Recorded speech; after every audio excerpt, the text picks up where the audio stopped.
And now, Lance, we're joined by our guest. He is Eric Hansen. He is a Notre Dame football insider, beat writer, columnist for the South Bend Tribune, also ndinsider.com. Eric, thank you for joining us again. I think you probably are longest-running reporter on these college programs we talk to every year. We had you the first year. We've had you every year since. We thank you for your patronage, sir.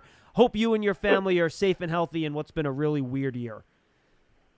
I appreciate that. Well, I think that partially means I'm getting old, so yeah, I was, one of the earlier people to get vaccinated. So we're doing good. We're doing really well. It starting to feel more normal around here. Now, unfortunately, your prize is a 1980s circa Jeff Fiegel's New England Patriots jersey. So I'm not sure you want that, but if you do, we can talk after the show. It's fine. All right, let's start here, Eric, because I think the one sure thing, first round Notre Dame prospect is Jeremiah Owusu-Koramoah. We had long conversations last year about a player I think was, pretty similar to him coming out of Clemson, where you have a guy who's listed as a linebacker, but he does so many different things that you almost have to figure out how you want to use him before you draft him. You had Simmons last year, and now I think Owusu-Koramoah is somewhat similar. So how do you characterize him as a player, Eric? Do you see him as a straight-up linebacker? Do you see him as more of a safety linebacker hybrid? If you're an NFL team, what's the best way to utilize all the skills that player brings to the table? Well, he's going to play a little bit different on the pro level than he is at the college level, but his skills translate really well. Just a little bit of background on him. When Notre Dame hired Mike Elko as their defensive coordinator and Clark Lee came with them, they ran a defense that had a position called the Rover, which was a safety linebacker hybrid. And Jeremiah was the first player that Notre Dame recruited specifically to that position. And he epitomized what they wanted out of that position, a guy who could rush the passer, who could play the run, who could be really good in pass coverage. I think the plus with Jeremiah is his pass coverage is insanely versatile in that he can, run with a running back, a tight end, and he can also cover a slot receiver, which is what makes him somewhat unique on the college level, in that you never have to really play nickel if you don't want to, or you can leave him on the field when you go to your third down packages. So I think in the right system, he's going to be a star in the NFL. I don't think he's a fit for everyone because of, just different schemes and so forth. But, if you're a 4-3 scheme, I think even he has a fit in the 34. Just his sheer athleticism, even at 215 pounds, just such a powerful, violent tackler, I think people are going to be really happy who draft him. Well, to your point, though, Eric, if a team did evaluate his play and said, you know what, we want to utilize him as a safety, you mentioned that he's very effective in coverage, but if they wanted to play him a little bit more on the back end, given how active he's been near the line of scrimmage, he gets after the quarterback. To your point, he lines up with various guys at the line of scrimmage. How do you think he could handle if he was asked to be more of a back-end type of player at the NFL level? I think he could do it. I think unless you were going to play him in the box a lot, you would be wasting some of what he brings. But I think he is a guy that could certainly handle that.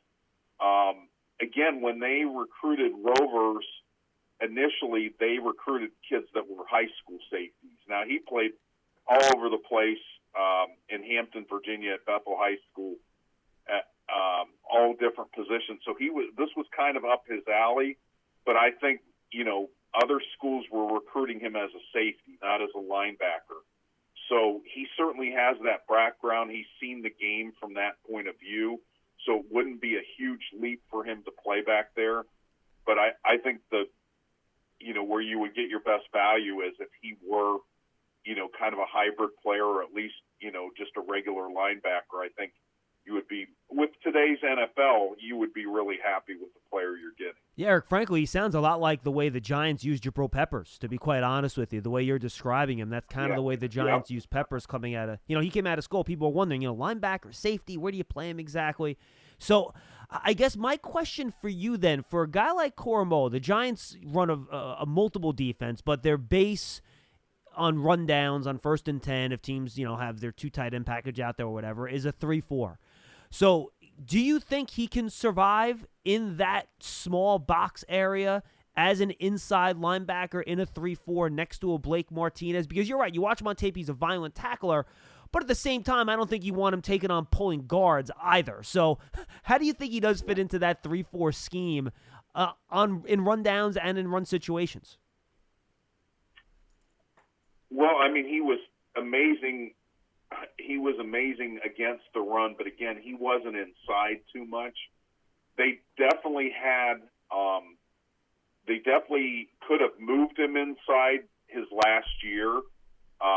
They were not strong at their weak side linebacker, and they could have moved him inside, but they just figured he's a unanimous All-American at the outside linebacker.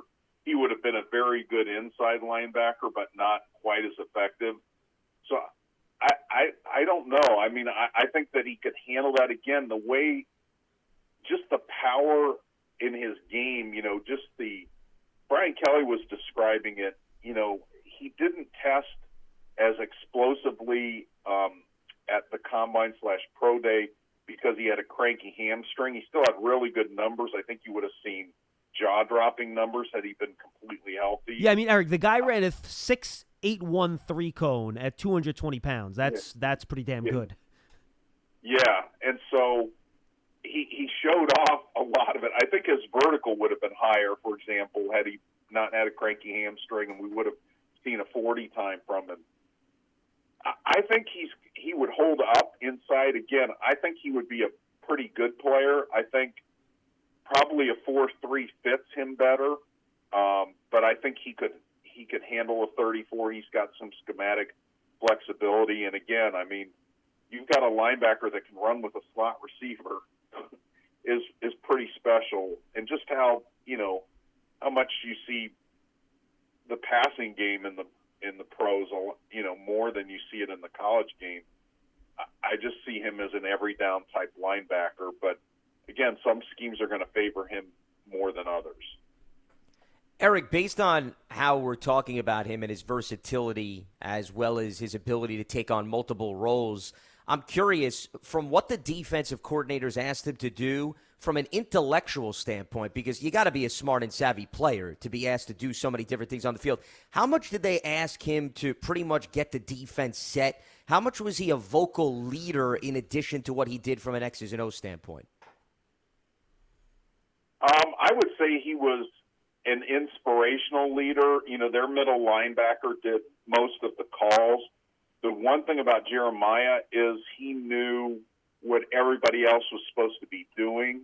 He knew how that fit, and he had to, just because of all the different tasks that he was asked to do. He was, again, at times he was blitzing, at times he was covering a slot, sometimes he was covering a tight end. He was involved in the running game, so he was really, really on top. And again, you get a degree from Notre Dame, you're not usually a dummy. There's not a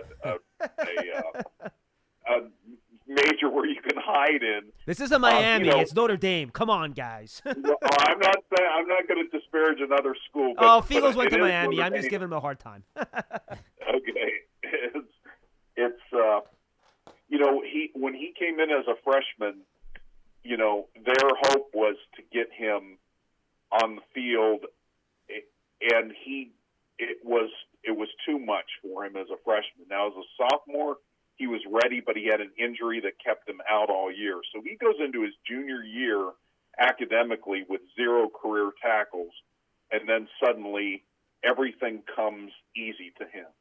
And so he had an incredible junior year, and then this being his 4th year in school, he was a unanimous All-American. So you can see the growth curve and the learning curve. He is a very intelligent player. All right, Eric, I want to go over to the offensive side of the ball. My guess that the next guy off the board for Notre Dame is probably going to be Liam Eichenberg. I watched him yesterday, and what I liked about watching him, every single one of his pass protection reps looks the same. His kick is consistent. He gets in position. I don't know what you guys put in the water there for these Notre Dame offensive linemen, but you can tell when a guy is an offensive lineman coming out of Notre Dame, and that's what Liam Eichenberg looks like, just as solid as they come.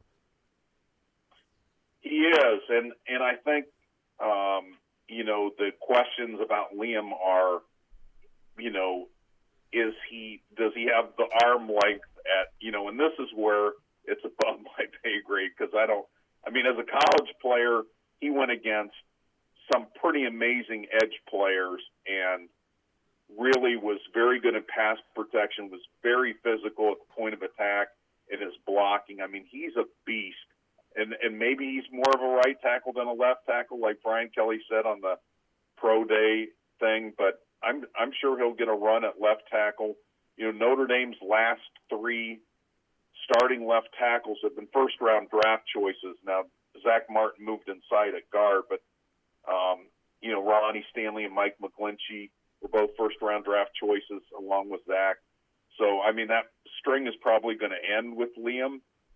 Maybe going in the second round, but, man, I would take him in a heartbeat.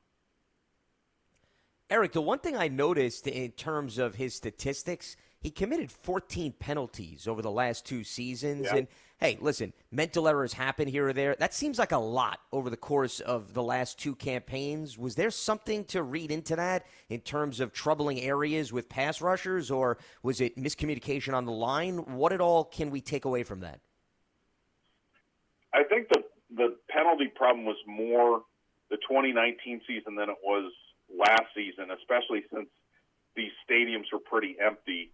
But what happened in 2019 was, and they got away from it. Ian Book had this thing with the clap, where he clapped instead of, on the road instead of, some other kind of nonverbal communication when they were on the road against teams. And Liam really, and the others, they had a lot of people jumping off sides or illegal procedure penalties in that 2019 season. And they got rid of that whole system of what he was doing. It was throwing off their offensive linemen. So I won't dismiss it totally, but I think there was a lot of improvement in 2020. McGlinchey was like that too. His second to last year in school, he had a lot of times where he jumped off, and then his final year he was money. So I don't see that as a concern. I think Liam's going to not have that problem in the NFL. Was there a specific type of rusher, Eric, that gave Liam issues? Was it power guys? Were guys that were very long and maybe then you saw the arm length thing come in? Was it guys that were really quick off the edge? Was there any sort of common denominators? I'll be honest with you. I watched all the pressures he gave up the last couple of years, and I didn't see one, but you're there every day. Was there some sort of common denominator with a type of rusher that he struggled with in college? I didn't see him struggle. That's the problem with answering that question. I mean, he didn't give up many sacks in his career, and he didn't really even give up a whole lot of pressures. I would say, maybe a speed rusher, but he seemed to handle that really well. I don't have a good answer to that question.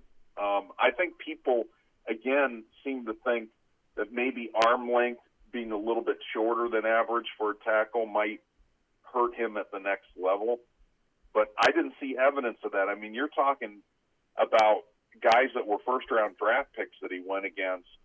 And so why wouldn't that have shown up in college? I guess that would be my question to them. But, again, that's a little bit out of my lane in terms of how I evaluate him. I value him as a college player, and he was so solid. And again, Tommy Rees being their offensive coordinator, I think really helped him as a run blocker because then physicality was really stressed with all their linemen, and I think it helped all 4 of the guys that are going to be in this draft.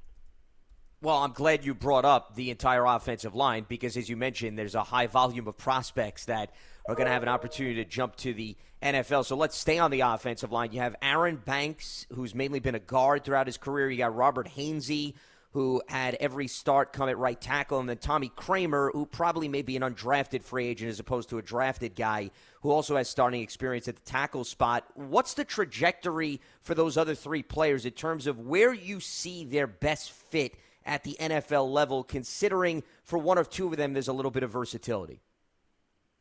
Yeah, they're an interesting group. Out of the four, including Liam, Kramer was the guy walking in the door with the most acclaim. And, probably not as athletic as the other guys, but really, really good technician. He played right guard for them this past season. It's funny because his high school reputation earned him some preseason and midseason All-American stuff in 2019, which boggled our minds. We all thought Tommy was a good player, but not even the best one or two on their offensive line. So you're right about him maybe being at the end of the draft or priority free agent. Banks was a guy they were trying to get to come back for another year, and he would have been their left tackle in 2021. He's played guard, and he did a really good job. Banks is a guy with a lot of upside. He's a really good athlete. I think he's just kind of coming into his own in terms of getting the technique down. I think that was always kind of the knock on him, was he wasn't as technically sound as some of the other guys on the line. Now he's getting that down, and I think he's going to be even better at the pro level. And Hainsey is a guy that you could, I think he's probably going to be an inside player in the pros. He got some reps down at the Senior Bowl at center. I kind of like him as a center.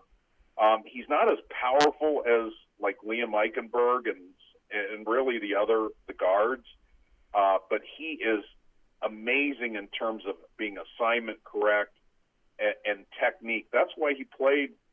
He and Tommy Kramer shared the right tackle position when Hainsey was a true freshman. They rotated, and so you're getting a really smart, really technically sound football player in Hainsey. And again, I think maybe his best position is center. All right, I want to jump now to tight end, a player that obviously helps complement that offensive line in the run game, and I think we saw Tommy Tremble do that. And watching the way Notre Dame utilized him, Eric, it's like they were preparing him for the pros. I saw him lined up in line. I saw him lined up off the line. I saw him line up as an H-back. I saw him line up go in motion. I saw him line up as a fullback. He can block. He can catch it. I see athleticism. Just give me a thumbnail on Tremble before I have a quick follow-up for you. Well, he came in pretty undersized. He missed most of his senior year in high school in Georgia with a leg injury, and he got to Notre Dame. He was pretty small. He was 6'3" and undersized, and they kind of envisioned him as a flex tight end, a guy they could flex out and get into some mismatches. And he turned into this incredibly elite blocker, and I don't think they ever saw that coming. And maybe to the expense of his pass catching, because he was always paired with a really elite tight end. They played a lot of multiple tight ends, as you know. So Cole Kmet was the starter in 2019, and Cole ends up being a second-round draft choice as a junior coming out for the Bears. And then this year, Michael Mayer, who's probably going to be the best of kind of the modern-day Notre Dame tight ends, was tied for their leading receiver as a freshman. And so Tremble didn't get as many opportunities. He had some drops early in the season, but out of all the Notre Dame players, I think he helped himself the most at their pro day, showing that he could catch the ball, showing his versatility, and everybody knows he can block. So I think he's a really intriguing guy and a guy that's risen on a lot of draft boards. since January. Yeah, and Eric, my quick follow-up then, I agree. I saw him win down the seam on tape. I saw him win on a couple of little wheel routes down the field. He's running away from, safeties, not just linebackers, safeties now. He ran a 4.59 40 at his pro day, which was great. So I know his stats are underwhelming, but if you're an NFL team, you pick him in the third round, you think there is significant upside there for him as a pass catcher. I do. I think his best football is ahead of him. When he can be the number one tight end on the team, I think it's going to help him. And certainly in somebody that plays two tight end sets, he's going to be perfect too.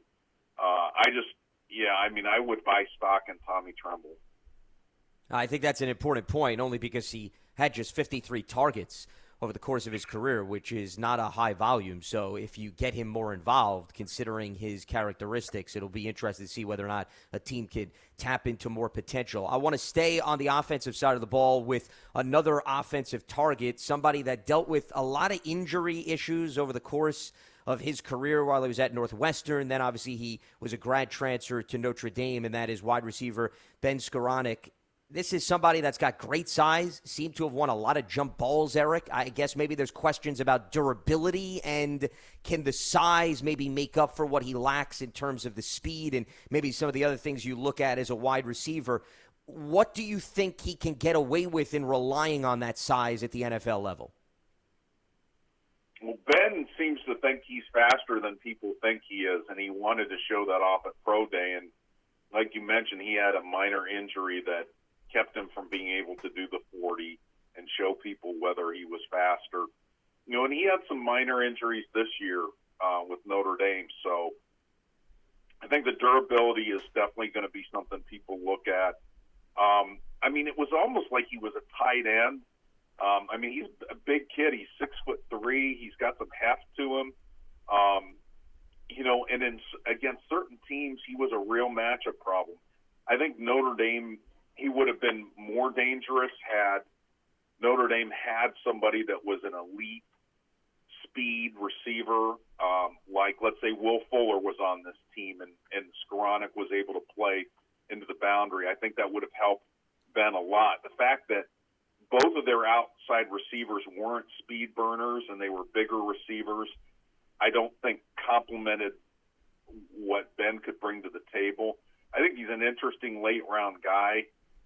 Again, we only saw him for a year, but, again, there were teams that he was a real problem for. And I'll tell you what, he's not afraid to lay somebody out blocking him. Both those receivers, Javon McKinley, also really good blockers. I know that's maybe not as important at the NFL level, but it's a really nice quality to have. All right, I want to go to the guy that was throwing them the ball. People wouldn't think about it, but Ian Book, I think the winningest quarterback in program history, right, for Notre Dame. Eric, how do you think his skill set transfers to the NFL? How do you see him fitting in? One comparison I've heard, I think, was Colt McCoy, who's basically had like a 12-year NFL career as a backup. So is that kind of how you see Book heading into the NFL, or do you think he can carve out a role as a starter if a team uses him the right way? I don't know. I see him more as a backup. There's a lot to like about Ian Book. His toughness, his smarts. He's really pretty athletic. He ran a really fast 40, tested very well with the vertical jump and so forth. If you have a starting quarterback that's a really good athlete, that's somebody you might want to look at with Ian Book, because you'd be running kind of the same offense with him if there were an injury. I just don't know that he has the deep passing game to complement his other skills in the pros, and that was kind of the issue at Notre Dame, especially against the big-time opponents, was he wasn't consistent enough with the deep ball, maybe didn't have the arm strength. Again, we're talking about a kid that's 6 foot. It sounds like I'm downgrading him. I'm just trying to be realistic about how his game translates. And I would not draft him certainly high. I think a late-round pick would be really appropriate for Ian Book, and I think he would be an amazing guy to have in your locker room, to have as a backup, but I don't see him as an NFL starter. Eric, last one for me. I want to jump back to the defensive side of the ball, speaking of maybe some late-round picks who have scratched the surface, but we don't know necessarily what they could do on the NFL level. You look at defensive end ND O-linemen. This is somebody that's got a lot of length. He was just a one-year starter at Notre Dame. 6 career forced fumbles, seems to be a guy that just hustles and somehow shows up in the box score. He led the team in sacks, but it's one of those things where you say, well, there's just not a lot of sample size here. Was that a flash this past season, or is this just the beginning of what he could do moving forward? How would you best assess what he was able to do in 2020? Well, I think 2019 he was productive. He just wasn't a starter. Notre Dame likes to throw defensive linemen at you in waves. So they're, you think about the guys, Khalid Kareem and Julian Okora, where they're starting defensive ends in 2019. But Dalen Hayes, until he got hurt, and Ade Ogundeji were guys that were rotating in and giving them really good reps. And that's one of the ways that Notre Dame was able to be so successful is, there's not a drop-off when you go from their starter to their number 2 guys largely. It's interesting because Dalen Hayes and Ade were their starters this year. Dalen came in as a 5-star guy, Ade barely a 3-star, and he really developed. This is a guy whose arrow is moving up. I would say, if I were a team that were drafting, I would take Ade over Dalen at this point because I think Ade's going to continue to ascend as a player, but lots of great quickness, really smart player, and a guy that, a lot of people thought would never be an impact college player, and now he has a chance to play in the pros. I'd take him with a late-round pick, that's for sure. And 35-inch arms, which is something that'll ring the bell for talent evaluators here. All right, Eric, final question for me before we wrap it up. We've touched on a bunch of guys. Anyone that we did not mention, people that cover these teams up close, see things, some prospects that people like us that are just watching them on the periphery, watching them on tape, maybe don't notice. Anyone in this Notre Dame draft class that's draft eligible that you think is worth mentioning that we did not ask you about specifically? Well, I do think Dalen Hayes may get drafted, and I think he could be a really good player. His medicals will hurt him. He had a shoulder problem in high school that limited his games. He had a shoulder problem at Notre Dame that, kept him out for most of his season. I still think he's a really good athlete, an amazing guy in the locker room. So he may be the guy. I know some people got pretty excited when Nick McLeod, their cornerback, ran a 4.37 40. But I don't think his tape matches that 40 time. But he'd be a nice guy to have in the camp. Maybe there's some upside there. He was an NC State grad transfer, so we only saw him a season. But at least he helped himself out with a nice 40 time. Eric, good stuff, my friend. We appreciate it. And just tell the folks one more time where they can find your work.